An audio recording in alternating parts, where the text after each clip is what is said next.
Hay lugares en este mundo donde la fe y la violencia colisionan, donde los muros que prometen protección se convierten en jaulas, donde las mujeres que buscaron refugio en lo sagrado encontraron, en cambio, un horror que sus propias iglesias se negarían a recordar.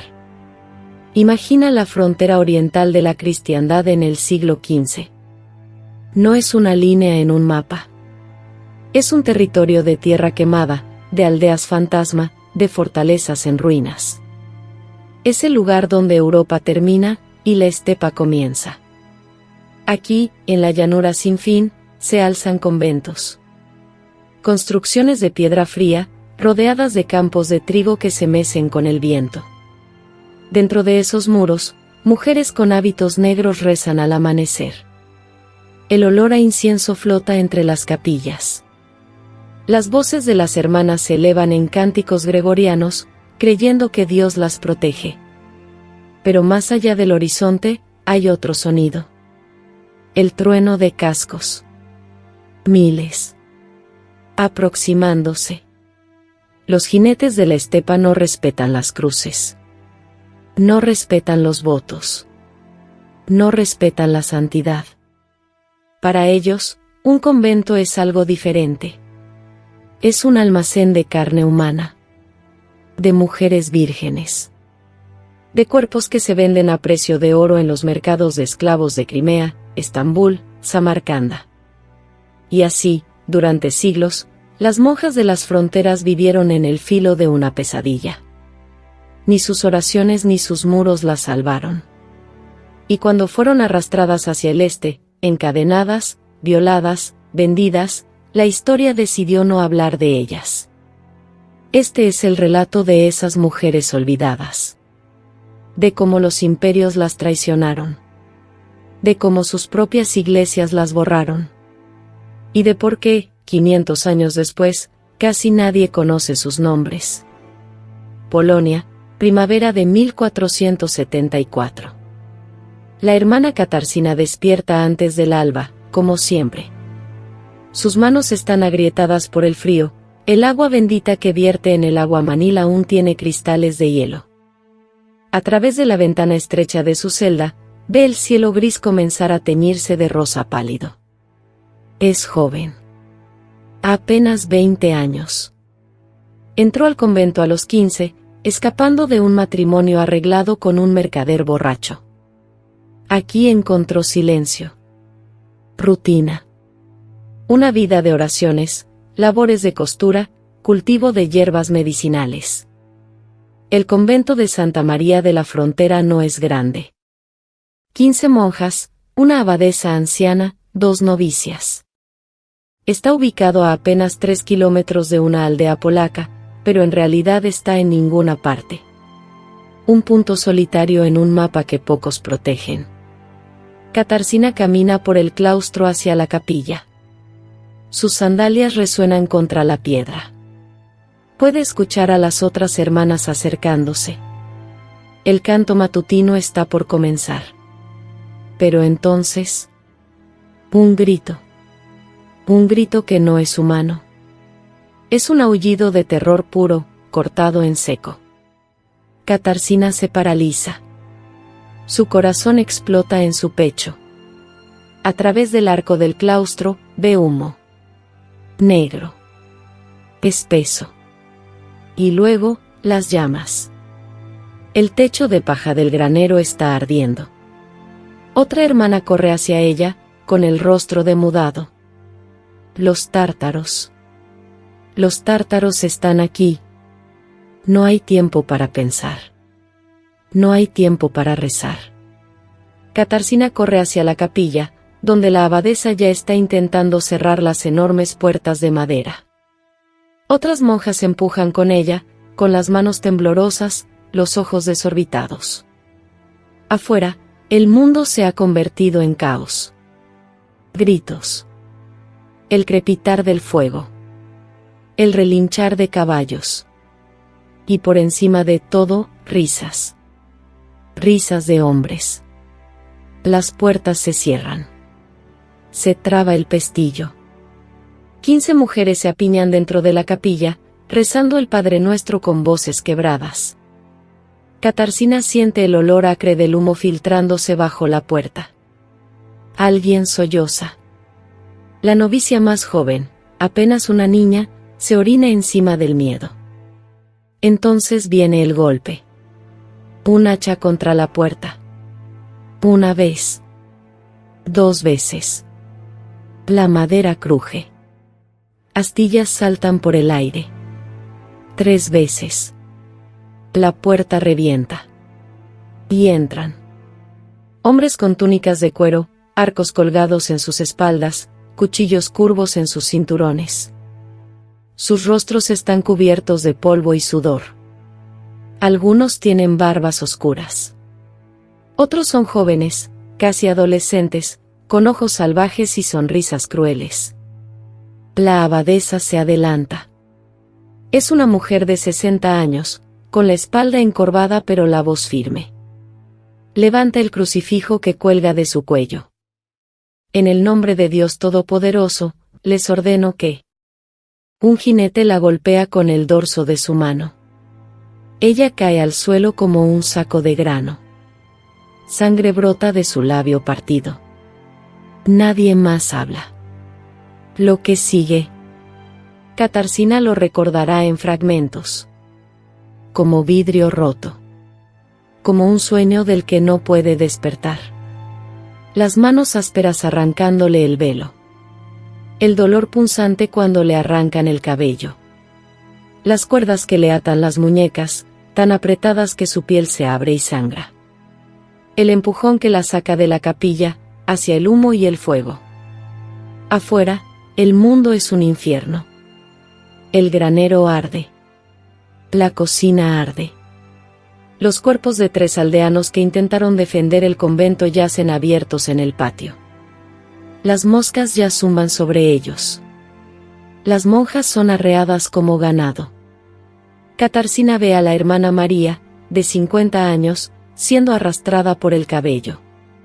Ve a la novicia de 13 años vomitando de terror. Ve a la abadesa, medio consciente, sangrando, atada junto a ellas. Los hombres hablan en un idioma que no entiende. Apuntan. Se ríen.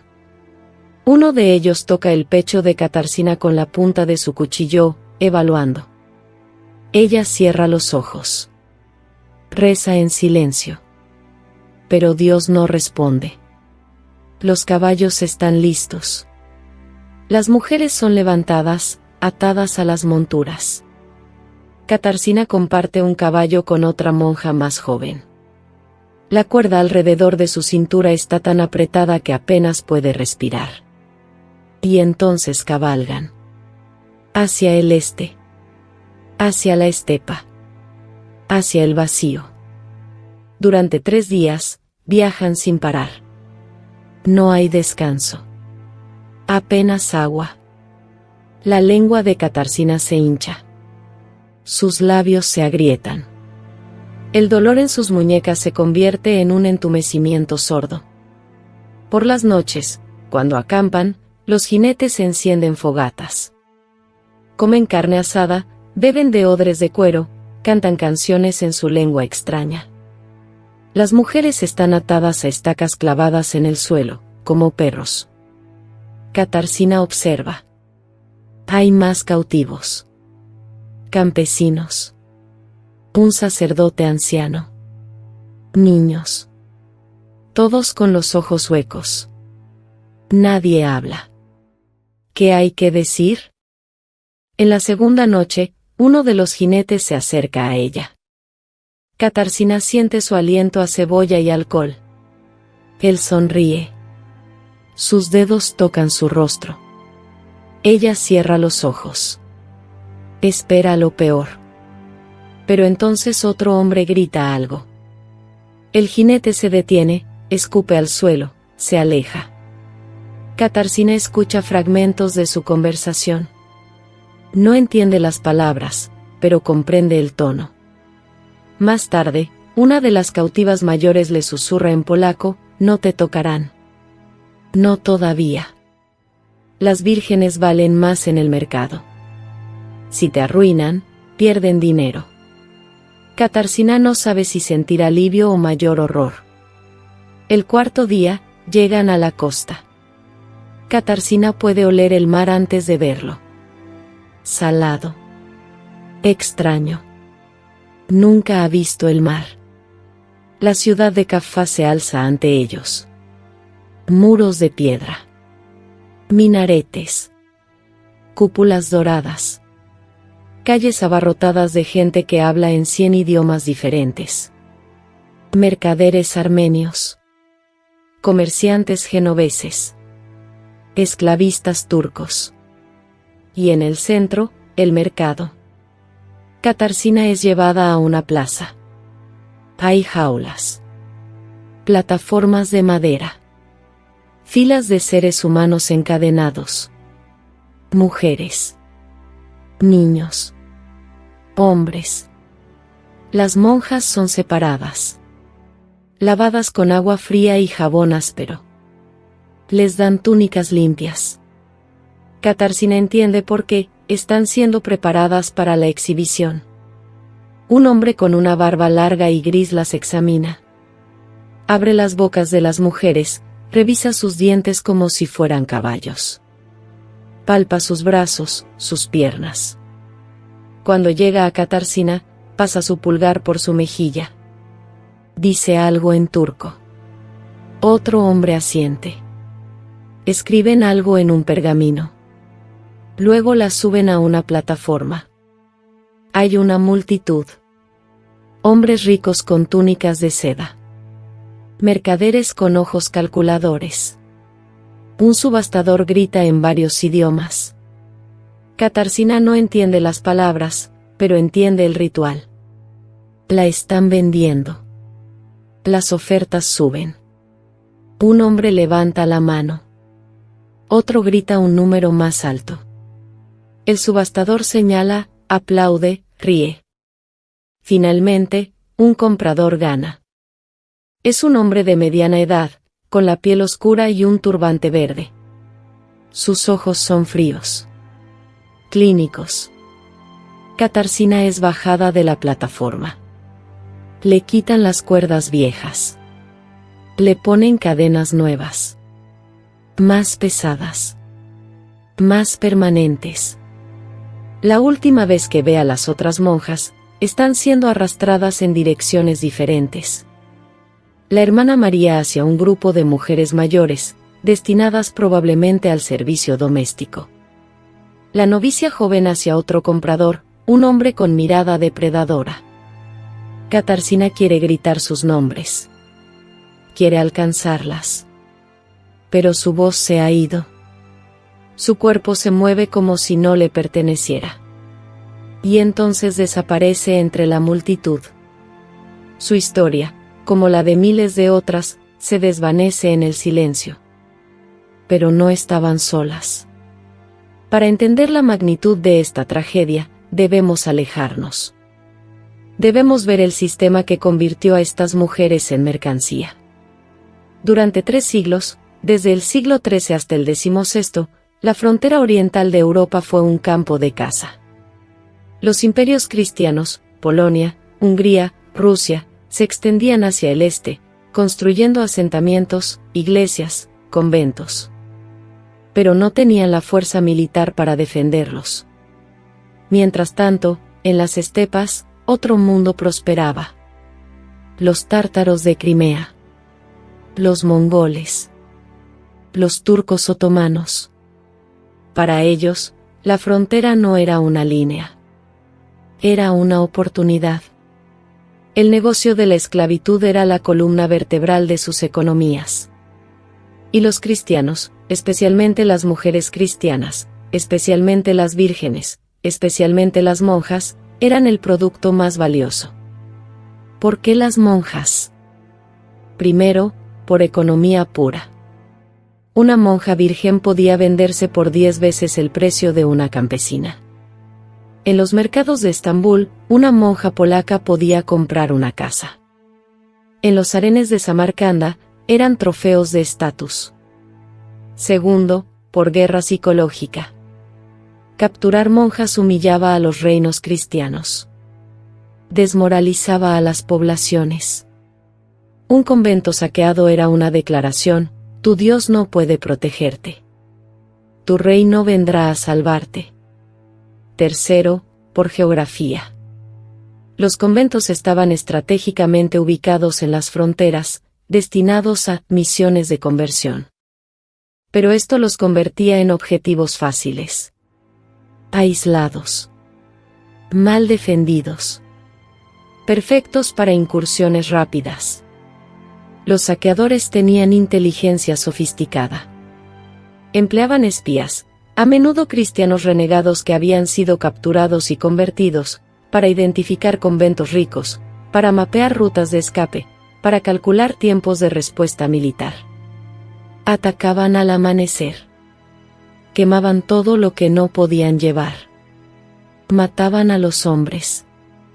Capturaban a las mujeres y los niños. Y desaparecían de regreso en la estepa antes de que llegara cualquier ejército. Los reinos cristianos sabían lo que estaba sucediendo. Pero estaban demasiado extendidos. Demasiado corruptos. Demasiado ocupados luchando entre ellos.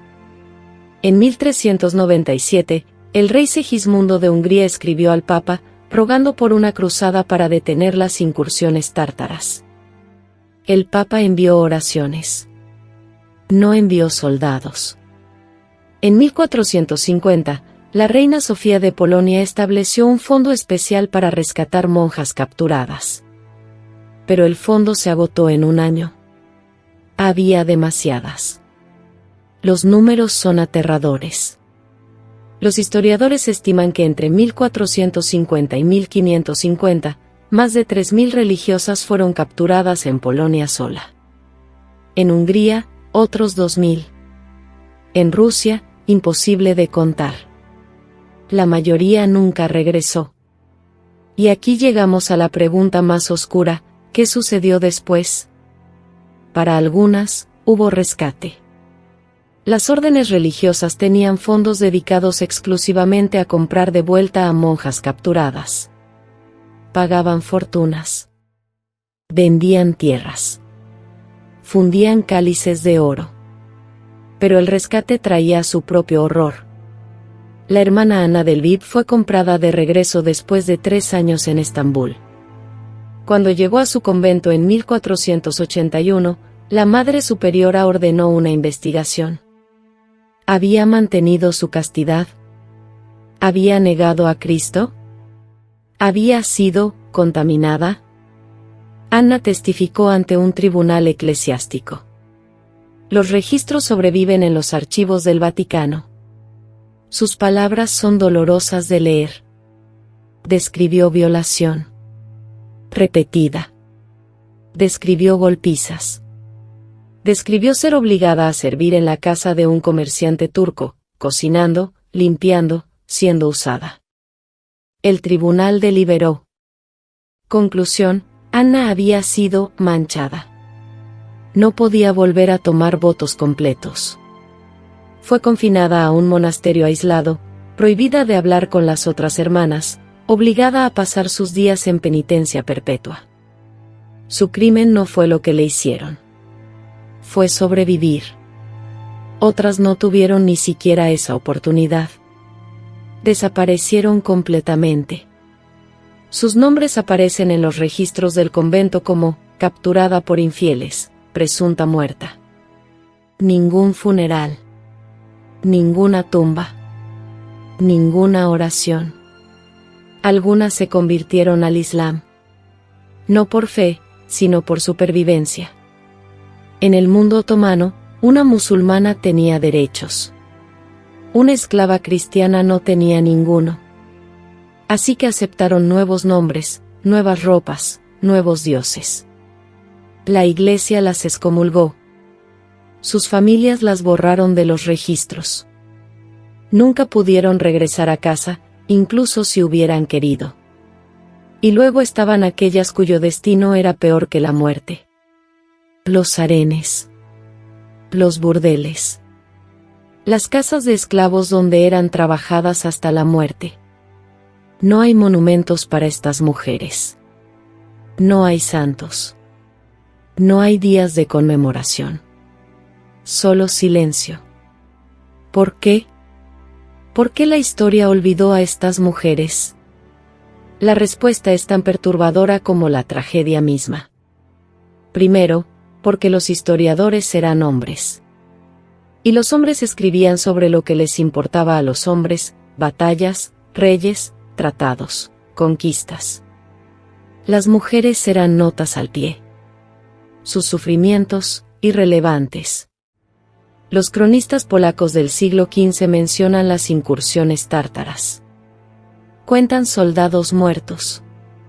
Miden territorios perdidos. Pero las monjas capturadas son apenas un detalle, y también se llevaron a las religiosas. Punto. Siguiente tema. Segundo, porque la Iglesia tenía vergüenza. Un convento saqueado era un fracaso teológico. Si Dios no protegía a sus esposas, ¿qué decía eso sobre su poder? Mejor no hablar de ello. Mejor quemar los registros. Mejor reescribir la historia. En los archivos vaticanos, hay evidencia de testimonios destruidos.